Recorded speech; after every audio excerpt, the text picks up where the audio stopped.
It's quite disappointing. As I stated on Tuesday, we've been ready to proceed. We've been ready to proceed as far back as Monday last week, but of course we understand these things are out of our hands.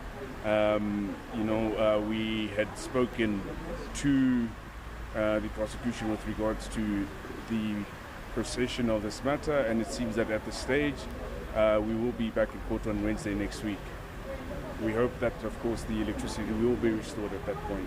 The son of former Zimbabwean President Robert Mugabe will remain behind bars for at least another week after his case was postponed, once again at the Alexandra Magistrates Court on Thursday. Bellarmine Chatunga Mugabe and his co-accused Tobias Mugabe are facing a series of serious charges. These include attempted murder, possession of an unlicensed firearm and ammunition, defeating the ends of justice, theft, pointing a firearm, and contravening the Immigration Act. The pair had been expected to bring a bail application during Thursday's proceedings.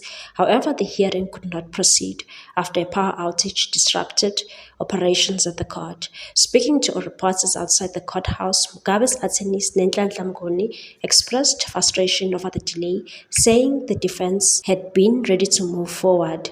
And it is quite disappointing. We are ready to proceed. As of Monday last week, of course, we understand these things are out of hands. He explained that all outstanding issues previously raised in court, including documentation required for the matter, had already been resolved earlier this week. According to Mnguni, the only remaining step is to receive further instructions from his client. Despite the setback, the lawyer said Mugabe understands that the postponement was beyond his control, even though it means spending additional time in custody.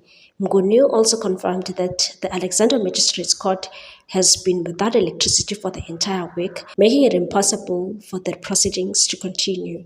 The two accused are alleged to have shot a 23-year-old employee at Mugabe's residence in Hyde Park in February.